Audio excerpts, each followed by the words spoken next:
Mistress Lys, Commander Aldin, it gives me great pleasure to formally welcome the city-state of Alamigo to the Eorzean Alliance. The pleasure is ours, Your Grace. I know I speak for all Alamegans when I say that we are glad of this chance to stand with our comrades of the Alliance. And we, for our part, are glad indeed to be able to welcome friends both old and new. Lord Hien of Dorma, at your service. Pray, accept my heartfelt thanks for your generous invitation. Nay, 'tis we who must thank you for journeying so far. And 'twould be remiss of me not to acknowledge the part the Scions of the Seventh Dawn have played in bringing all of us together. In times of great unrest, you and yours have been our constant companions, without whom we would not be here. With apologies to Lord Hien and Mistress Alisaie, it occurs to me that we have not gathered in this way since that fateful day in Uldar. The day I lost my arm and my freedom. As I lay in my cell, never did I dream that I would one day be given the chance to represent my homeland at this council. I would not even be alive had you not plucked me from the jaws of death. You, Yugiri, and Alphino. Would that the lad could be with us.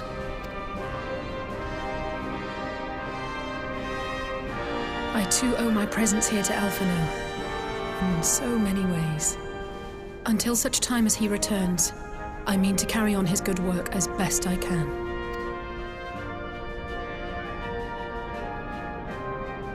Come, friends. Let us leave the past in the past and turn our eyes to the future. My Lord Hien, pray, tell us how things stand in the East.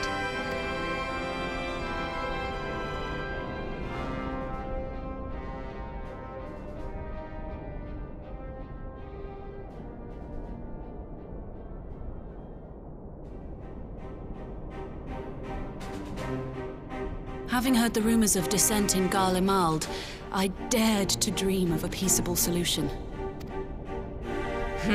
The Empire will not so easily change its ways. If the Garleans have a mind to take back Doma and Alamigo, we'll be hard-pressed to stop them, even with the might of 6 nations. But while we lack the strength to fight the tide, a course may yet present itself, if we read the winds aright. The winds suggest but one course to me. One which leads from the sea unto the river and thence to the source of all our woes. The Ascians. Indeed. All here have felt their blighted touch. It was the bringers of chaos who nurtured the Archbishop's tyrannical ambitions. They who bestowed upon him the secrets of summoning, as they have so many others before and since. And while they remain, we shall know no peace. Our objective is clear. The question is how to achieve it. That our enemy parades about in Xenos' skin poses problems in itself, but ere we get to them, how are we to infiltrate the Empire and get close enough to strike?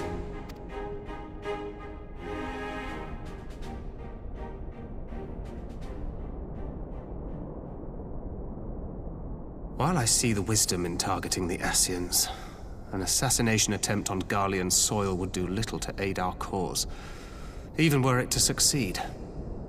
It's time we used our enemy's preferred tactic: subterfuge. You have an idea?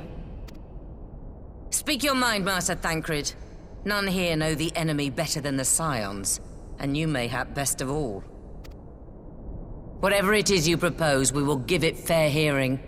On that you have my word. Very well, Admiral. My proposal is thus. We dispatch the shinobi to Imperial territory. There, they sow the rumor that the Crown Prince perished in the battle for Alamigo, and that the man parading around is in fact a corpse inhabited by a servant of darkness.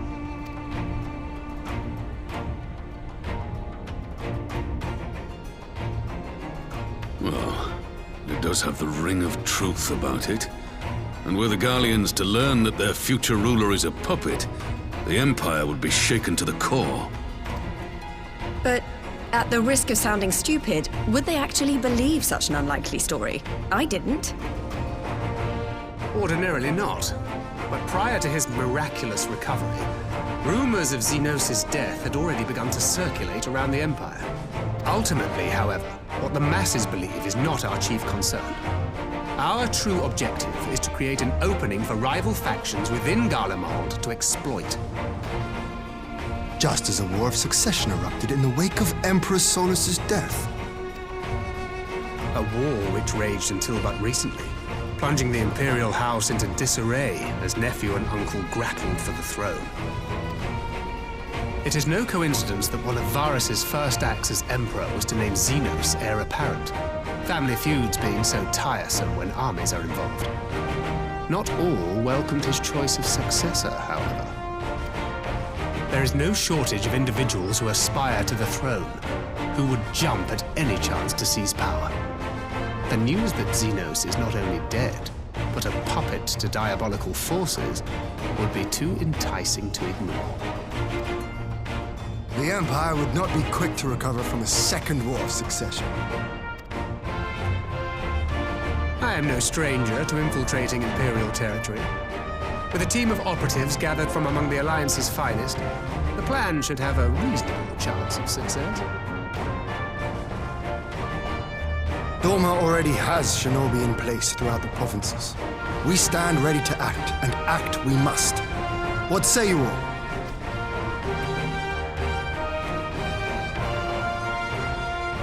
I'm for Master Thancred's proposal. We shine a light upon the Ascian and test the Empire's unity. 'Twas his plot that scuttled Doma's negotiations, was it not? Why then, if we can eliminate him, there may yet be a chance for peace. Let us wage this war of subterfuge, that we may one day lay down our arms. Gods know we never will while the Ascians remain.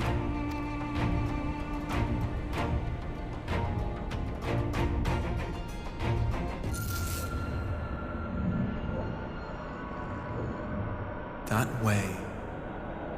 Sorrow.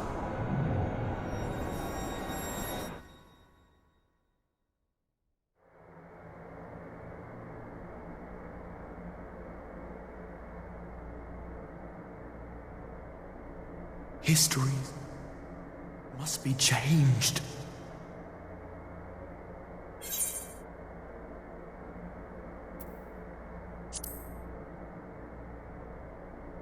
Ahead looms a calamity. Ahead looms light, expunging all form and life. Twin dooms only you can forestall. Only you. What's the matter?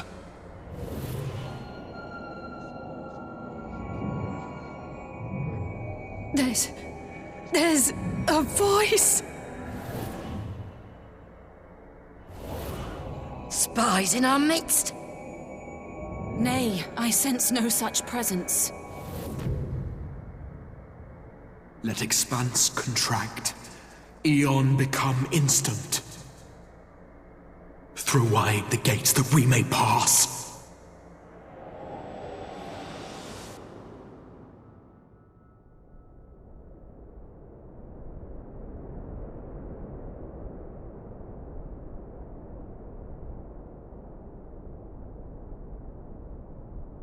Is it over? Master Thancred!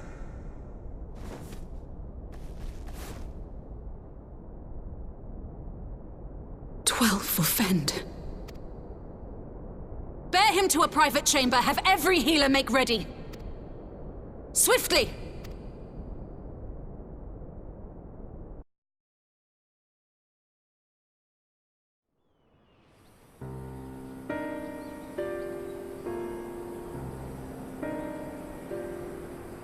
Master Thancred remains in slumber. Though his vital signs appear stable, he's unresponsive. What could have done this? And why just him and not the others? I'm afraid we could not identify the cause, milady. Our examinations revealed no wounds, nor the presence of any poisonous substances. Gods, that only makes it worse. You're to let us know the moment there's any change, all right?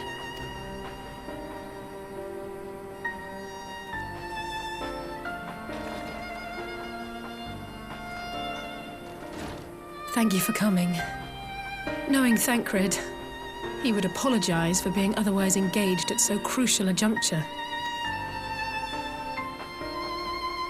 In gifting us a course of action, Thancred sowed the seed of all that is to follow. We have but to nurture it as best we can. To him, I would say, rest easy, that he may wake to enjoy the fruits of our labors. Now, the matter of the mysterious voice must not be forgotten. Will you tell me exactly what happened? Alizé and I heard a voice in the moments before Thancred collapsed. It was accompanied by a severe headache, as if something were clutching at our minds. Did you experience the same thing?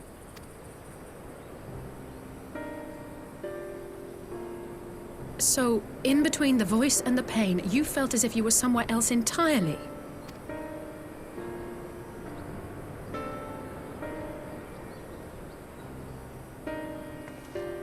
Your testimony confirms my suspicion.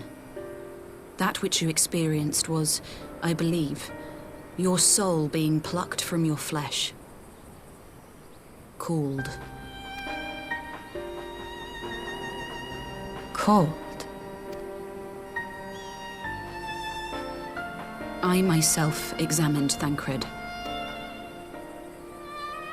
Reach out as I may, I could not sense in him the spark of life that is his soul.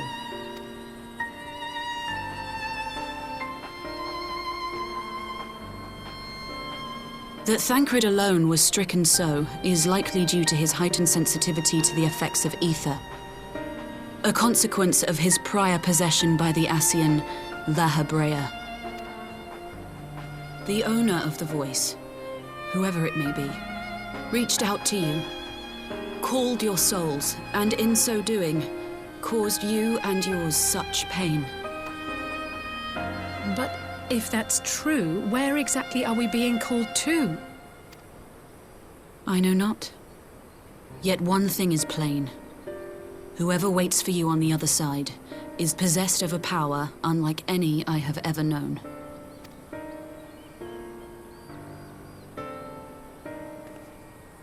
Forgive us, Lys, but may we leave Thancred in your care for a time?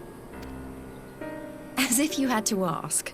I may not be a scion anymore, but I'm no less a friend. Don't worry. I'll see to it that Thancred's well looked after. Just focus on solving this mystery, all right? Thank you, Lys.